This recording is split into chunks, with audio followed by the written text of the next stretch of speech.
చెప్పమంటారు. మా బాబుని ఇసుక తాటతోని గుద్దిచ్చారండి వైఎస్ఆర్ వాళ్ళండి. గుద్దిచ్చి ఏమి తెలియనట్టు పోలీసు వాళ్ళు అందరూ కలిసి ఏం తెలియనట్టు కామప్ చేసేసారండి. మాకు ఏం చేయడో తెలియక నానా బాధ పడిపోయామండి. మాకు ఏ దారి కనిపించకపోతే బాబు విజయబాబు కొడికి కబురు తెలిసి ఆ బాబు వచ్చారండి. వచ్చి అమ్మ నీకు పెద్ద కొడుకులా నేను ఉన్నానమ్మా అని చెప్పి మాకు నేను చేస్తానని చెప్పి మాకు ఇది చేశారండి. వెంటనే ఆ బాబు విజయబాబు లోకేష్ బాబు కూడా తీసుకెళ్ళారండి. లోకేష్ బాబు చెప్పగానే మా బాధ అంతా చూసి ఆ బాబు ఎంతో ఇదైపోయి 2 లక్షలు ఇస్తానమ్మా పాప మ్యారేజ్ చూడమ్మా అని చెప్పేసి 2 లక్షలు ఇచ్చారండి. ఈ వైఎస్ఆర్ చేసిన పనికి కనీసం మాట వరుస కూడా కనీసం ఏం చేస్తున్నారమ్మా కూడా అనలేదు బాబు. నిండిపోయారు నీరు చేశారు బాబు నా కొడుకుది. మేము ఎటు కానీ ఇదైపోయి ఉన్నాం బాబు. ఏ దారి లేనప్పుడు లోకేష్ బాబు ఈరోజు నాకు గత నెల ముందు ఇక్కడ ఉన్న నాయకులు కానీ తెలుగుదేశం పార్టీ సభ్యులు కానీ వాళ్ళందరూ కూడా నాకు ఈ ఇన్సిడెంట్ చెప్పడం జరిగింది. మీ అందరికీ తెలుసు ఎంతో క్రూరమైన ఇన్సిడెంట్ అది. ఆ ఇన్సిడెంట్ మీద ఇప్పటికీ కూడా ఏ ఒక్కళ్ళు కూడా స్పందించట్లేదు, ఎమ్మెల్యే గారు మాట్లాడట్లేదు.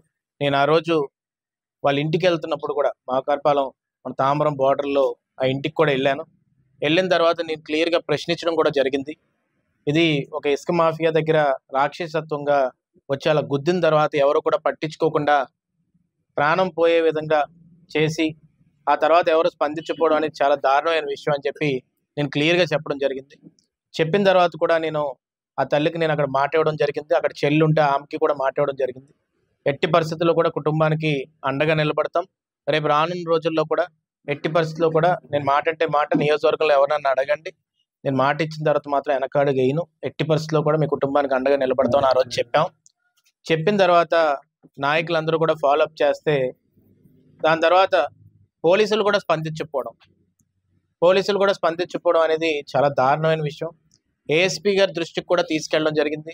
సిఏ గారు, ఎస్ఐ గారికి తెలిసి ఆ రోజు ఏం జరిగిందో, ఆ ఇన్సిడెంట్ జరిగిన ఆ కుర్రోడు గుద్దిన తర్వాత ఆ రోడ్డుకి ఎదురుగా సీసీ కెమెరా ఉన్నప్పుడు కూడా ఆ సీసీ కెమెరా ఫుటేజ్ని కూడా డిలీట్ చేశారు. ఆ డిలీట్ చేసిన విధానాన్ని కూడా నేను చెప్పడం జరిగింది. దాని తర్వాత కూడా ఏ స్పందన లేదు. తర్వాత పోలీస్ స్టేషన్లో కూడా వైఎస్ఆర్సీపీ నాయకులు కానీ ఎవరైతే దీనికి బాధ్యులు ఉన్నారో వాళ్ళు కూడా ఇప్పటికొచ్చి ఒక ప్రెస్ మీట్ పెట్టలేదు. ఏమని అంటే ఎమ్మెల్యే గారు నేను ఏదో చేస్తున్నాను, రోడ్డు వైడ్నింగ్ అది చేస్తున్నాను, ఇది చేస్తున్నానని చెప్పి కబుర్లు చెప్పి కాలం గడుపుతున్నాడు తప్ప అవినీతి పరమైన బతుకిది. నేను ఎమ్మెల్యేకి కూడా క్లియర్గా చెప్తున్నాను, గణేష్ గారికి, అవినీతి చేసుకుంటూ ఈరోజు ప్రజల్ని దోచుకోవాలి, అవినీతి చేసేసి ఈ ఎమ్మెల్యే కూడా అవినీతి చేయడానికి వచ్చిందని మాత్రం ఏమాత్రం నువ్వు భావించడం చాలా తప్పు. దానికి సమాధానం ప్రజలు కూడా ఇంకో 3 నెలల్లో చాలా గట్టిగా చెప్తారు నీకు. నేను ఈరోజు ఒకటే కోరుతుందంటే మానవత్వ విలువలతో ఉన్న రాజకీయం చేయాలి. ఈరోజు ఏ కుటుంబానికి ఎక్కడ కష్టం వచ్చిందా, వాళ్ళు తెలుగుదేశం అయినా వైఎస్ఆర్సీపీ అయినా ఏ పార్టీ అయినా, పార్టీలకు అతీతంగా ఎవరన్నా కానీ బాధల్లో ఉన్నప్పుడు పరామర్శించడం అనేది మన పెద్దలు నేర్పించిన సంస్కారం అది. అలాంటి విషయం నా చెవుకి వచ్చినప్పుడు మన నాయకులందరూ కూడా స్పందించాలని ముందుకు వచ్చినప్పుడు వెంటనే ఆ కుటుంబం దగ్గరికి వెళ్ళి మాట ఇచ్చి ఆ మాట్లాడినప్పుడు నేను మాట్లాడినప్పుడు ఆ వీడియో కూడా ముందుకెళ్ళింది. వెళ్ళినా కూడా గణేష్ గారు ఇప్పటికొచ్చి స్పందించలేదు. ఎందుకంటే ఈ ఇసుక వ్యాపారం ఏదైతే చేస్తున్నారో ఆయనకి వాటా ఉందని నేను ఆ రోజు క్లియర్గా బల్లగుద్ది చెప్పాను. దాంట్లో ఉంది కాబట్టి ఏమాత్రం కూడా ఇప్పటికీ కూడా స్పందించట్లేదు. దాని తర్వాత లోకేష్ గారు వచ్చినప్పుడు నేను పాదయాత్రలో నడుస్తున్నప్పుడు నేను ఈ విషయాన్ని ఆయనకి చెప్పడం జరిగింది. చెప్పిన వెంటనే ఆయన మనసు చెలించి వెంటనే నా దగ్గరికి ఒకసారి కుటుంబాన్ని తీసుకొస్తావా అని అడిగారు. అడిగిన తర్వాత నేను 1 నిమిషం కూడా లేట్ చేయకుండా ఇమీడియట్గా వాళ్ళ బంధువులు ఉంటే లక్ష్మి గారిని, వాళ్ళ భర్త గారిని, వాళ్ళని కూడా ఇమీడియట్గా అక్కడికి రండి అని చెప్పాను. వచ్చిన వెంటనే ఆమె మైక్ ఇచ్చి మాట్లాడమంటే ఆమె బాధ వ్యక్తం చేసింది. ఆమె ఏదైతే దుఃఖాన్ని మొత్తాన్ని కూడా వ్యక్తం చేసి నాకు ఈ కష్టం ఉందని చెప్పి లోకేష్ గారికి చెప్పిన వెంటనే లోకేష్ గారికి మనసు చెల్లించి అక్కడక్కడే నేను 2 లక్షల రూపాయలు సాయం చేస్తానమ్మా, ఇమీడియట్గా కూతురు పెళ్ళి ఉన్నా ఏమున్నా కానీ మీరు ఒక సపోర్ట్గా నిలుస్తాను, ఇది ఒకటే కాదు రేపు రానున్న రోజుల్లో ఈ కుటుంబానికి ఏం అవసరం వచ్చినా కూడా నేను నిలబడతానని చెప్పి ఆ సందర్భంగా లోకేష్ గారు మాటిచ్చారు. మాటిచ్చిన తర్వాత నాకే ఒక ఇన్స్పిరేషనల్ లీడర్గా నాకు అక్కడ అనిపించారు ఆయన. ఆ వీడియో కూడా రాష్ట్ర వ్యాప్తంగా వైరల్ అయింది. రాష్ట్ర వ్యాప్తంగా ఎంతో మంది ఫోన్ చేసి లోకేష్ గారు కూడా చెప్పడం, లోకేష్ గారు వెంటనే ఆ నెక్స్ట్ రోజు కూడా మళ్ళీ నన్ను ఫాలోఅప్ చేసి, నేను చెప్పారు కదా ఆయన గుర్తుంటుందిలే తర్వాత చూద్దాంలే అనుకున్నాను, కానీ వెంటనే రాత్రి నాకు చాలా ఆశ్చర్యకరమైన విషయం ఏంటంటే, ఆయన బస్సు ఎక్కినప్పుడు కూడా వెంటనే నన్ను పిలిపించి, "ఏమైంది? ఆ మాట ఇచ్చాం కదా! రేపు ఇమ్మీడియేట్‌గా చేసేద్దాం అనుకుంటున్నాను. నువ్వు వెంటనే మళ్ళీ తీసుకొని" నేను చెప్పాను. "మీ పాదయాత్ర ఇంకా కొన్ని రోజులు ఉంది కదా! దాని తర్వాత మీ కుటుంబ సభ్యులు వస్తారు. మళ్ళీ మీకు ఇంకా కొన్ని నియోజకవర్గాలు నడాలి కాబట్టి, అయి నడిచిన తర్వాత చూద్దాంలే అన్నాను. అప్పటికి కూడా ఆయన నన్ను ఫోర్స్ చేశారు. "నువ్వు వెంటనే ఇమ్మీడియేట్‌గా చేసేయి" అని. అప్పుడు నేను పాదయాత్ర అయిపోయిన తర్వాత అక్కడ మెయిన్ సభ అయిన తర్వాత కూడా ఆ రోజు నైట్ అక్కడ ఆయన మనకి సన్ రైజ్ రిసార్ట్స్‌లో ఉన్నారు. అక్కడ కూడా నేను బయటున్నప్పుడు నన్ను పిలిచి మళ్ళీ ఈ సందర్భం గురించి అడిగారు. అడిగిన తర్వాత "ఏమి ఇప్పటికొచ్చి ఎవరైనా స్పందించారా?" అని అడిగారు. నిజంగా మానవత్వం లేని రాజకీయాలు నడుస్తున్నాయన్న. ఈరోజు రాజకీయం కోసం అయితే మనం బతకలేదు. కానీ మానవత్వాలు మర్చిపోయి ఈరోజు వైఎస్ఆర్‌సీపీ నాయకులు కానీ ఎవరైతే ఈ బాధ్యులు ఎవరైతే ఉన్నారో ఆ బాధితుడికి కనీసం ఒక స్టేట్మెంట్ కూడా ఇవ్వలేని పరిస్థితిలో వాళ్ళు ఉన్నారంటే ఎంత రాక్షసత్వంగా ఆలోచిస్తున్నారని చెప్పి నేను మళ్ళీ ఆయనతో డిస్కస్ చేయడం జరిగింది. దాని తర్వాత ఆయనే అన్నారు, "ఒక లీగల్ కమిటీ మనకుంది. రాష్ట్ర వ్యాప్తంగా ఎంతోమంది లాయర్లు ఉన్నారు. వాళ్ళందరినీ కూడా కనుక్కొని ఈరోజు ఏదో మనం ఓ 2,00,000 రూపాయలు ఇస్తున్నాం, ఆ కుటుంబానికి నిలబడుతున్నాం, రేపు ఉదయం నిలబడతాం అని కాదు విజయ్. ఎట్టి పరిస్థితుల్లో కూడా ఎవరైతే గుద్ది ఏమాత్రం మానవత్వం లేకుండా ఆ అబ్బాయిని, ఆ కుటుంబానికి భవిష్యత్తు అయిన ఆ కుర్రోడిని అక్కడ వదిలేసి బయటకొచ్చి నీచంగా ఒక నాయకుడు కూడా స్పందించకుండా, హాస్పిటల్ కూడా ఎళ్ళకుండా, ఆ వైద్య ఖర్చులు కనీసం వాళ్ళు భరించాలనే ఒక భావన కూడా లేకుండా ఈరోజు ఆ కుటుంబానికి అన్యాయం చేశారో వాళ్ళకి శిక్ష పడే వరకు కూడా నువ్వు ఎట్టి పరిస్థితిలో ఆగకూడదు. 3 నెలల్లో ఎట్టి పరిస్థితిలో గవర్నమెంట్ వస్తది. వచ్చిన తర్వాత ఈ ఇన్సిడెంట్ మీద ఎవరైనా ఆఫీసర్లు కానీ ఎవరన్నా కానీ స్పందించలేదు అని తెలిసిన ఆళ్ళ పేర్లు కూడా నాకు ఇవ్వాల్సిన అవసరం ఉంది. వాళ్ళని గవర్నమెంట్ వచ్చినంటే ఎంక్వైరీ చేసి దీంట్లో వాళ్ళు తప్పుండి ఆ సీసీ ఫుటేజ్ గాని ఎవరన్నా చేత్తో డిలీట్ చేశారని భావించి ఎంక్వైరీలో కానీ తేలితే వాళ్ళని సస్పెండ్ చేసేయమని చెప్పి కూడా క్లియర్‌గా కూడా ఆయన ఇన్‌స్ట్రక్షన్స్ ఈరోజు మేము డిస్కస్ చేసుకోవడం జరిగింది. ఈరోజు ఏదో ఈ పరిణామాలు 5 ఏళ్లలోని ఎన్నో కుటుంబాలకు జరిగాయి. ఎంతో మంది ఆపదల్లో ఉన్న వాళ్ళకి తెలుగుదేశం పార్టీ నిలిచింది. తెలుగుదేశం నాయకులు నిలిచారు. కానీ ఈ సందర్భం మాత్రం చాలా బాధను కలిగించింది. చాలా మనసుకి తీసుకునే విధంగా అయింది. ఈవెన్ లోకేష్ గారు ఆ రోజు ఎంతో మంది అమ్మ ఏడుస్తున్నప్పుడు ఎంతో మంది మహిళలు స్పందించారు. వాళ్ళ అనిత గారు కూడా రావాల్సిన అవసరం ఉంది. కొన్ని కారణాల వల్ల వేరే మీటింగ్‌కి అటెండ్ అయ్యారు. ఆమె భువనేశ్వర్ గారు కూడా రావడం జరిగింది కాబట్టి ఈ సందర్భంలో ఏంటంటే ముఖ్యంగా లోకేష్ గారికి, తెలుగుదేశం పార్టీ అధినేత చంద్రబాబు నాయుడు గారికి ఈ కుటుంబానికి నిలిచినందుకు వాళ్ళకి హృదయపూర్వక కృతజ్ఞతలు, నమస్కారాలు తెలుపుకుంటున్నాం. మా పార్టీ తరఫున అందరం కూడా రేపు రానున్న రోజుల్లో కూడా మేము లక్ష్మి గారి కుటుంబానికి అండగా నిలుస్తామని చెప్పి ఆ రోజు మాట ఇచ్చాం, ఈ రోజు మాట ఇస్తున్నాం. ఇలాగా మన ప్రాంతంలో ఎంతో మంది ఉన్నారు. మా పార్టీ కార్యకర్తలు కూడా ఎంతో మంది నష్టపోయారు.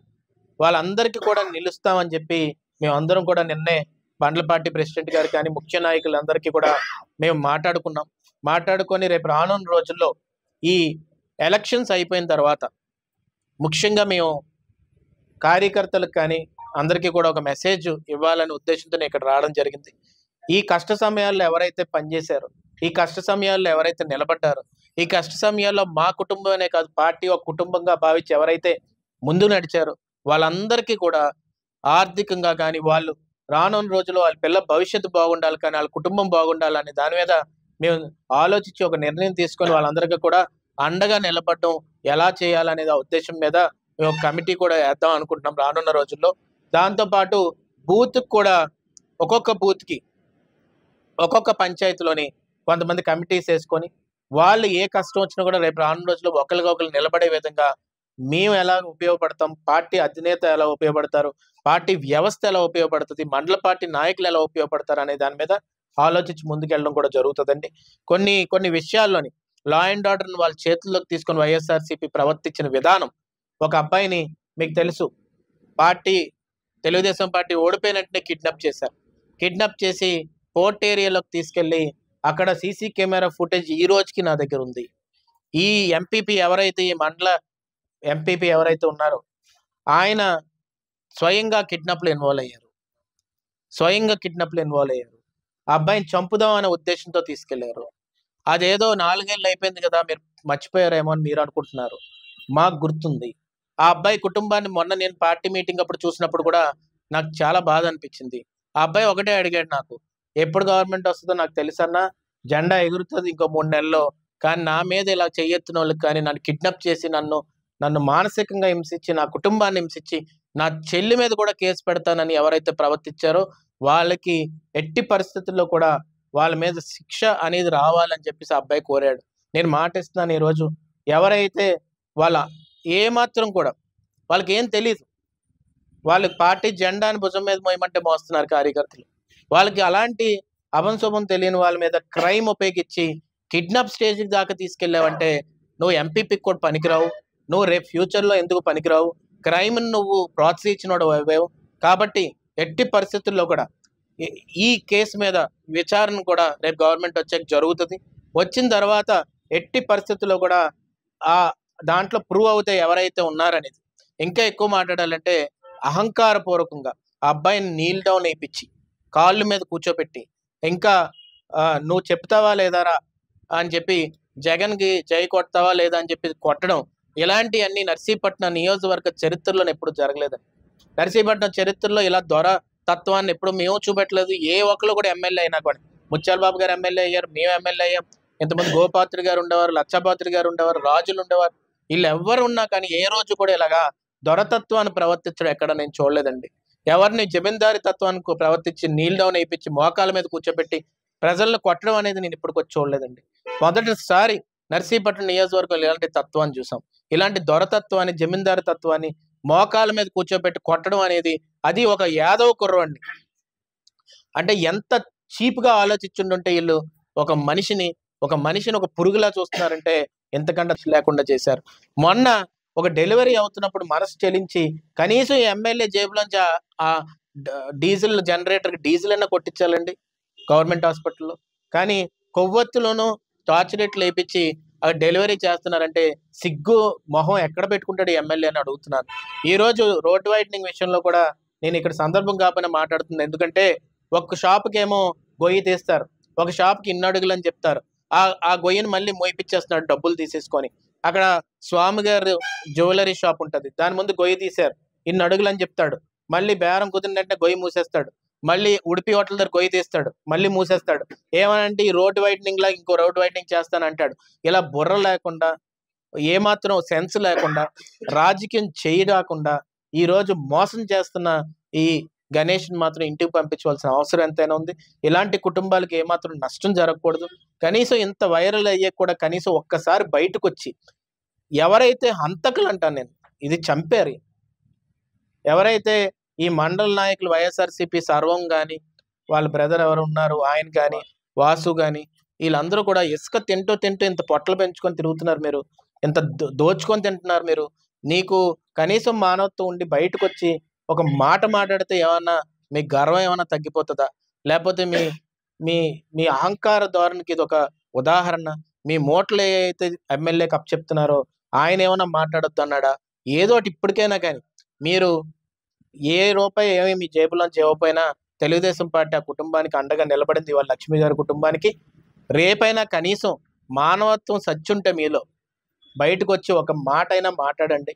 మాట్లాడి ఇగో ఇలా జరిగింది అలా జరిగిందని చెప్పండి. ఆ ట్రాక్టర్ ఎవరు వదిలేశారు? ఎస్ఐఓ సిఏ గారు అందరూ కూడా దయచేసి ముందుకొచ్చి న్యాయం జరిగే విధంగా న్యాయం జరగాలని నేను కోరుతున్నాను.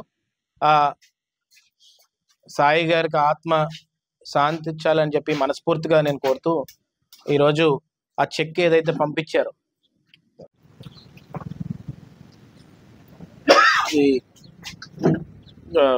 క్లియర్గా పార్టీ ప్రెసిడెంట్ గారే సంతకం పెట్టి పంపించారండి. సో అది కుటుంబానికి ఏమో మన పార్టీ ప్రెసిడెంట్ గారు ఇక నాయకులు అందరూ కోసం ఇస్తారు.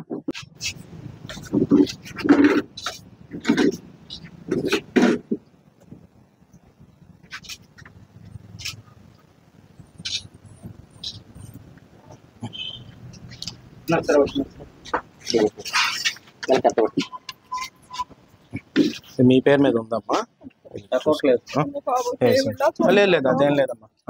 నాకు నేను చెప్పాను కదా, డెఫినెట్గా ఫ్యూచర్లో కూడా మేము నిలబడతాం, ప్రాబ్లం లేదు. మీరేం బాధపడదు, ఏమన్నా చూస్తాం. కూర్చోండి. నిరంతర వార్తా సమాచారం కోసం మా వి న్యూస్ ఛానల్ సబ్స్క్రైబ్ చేయండి.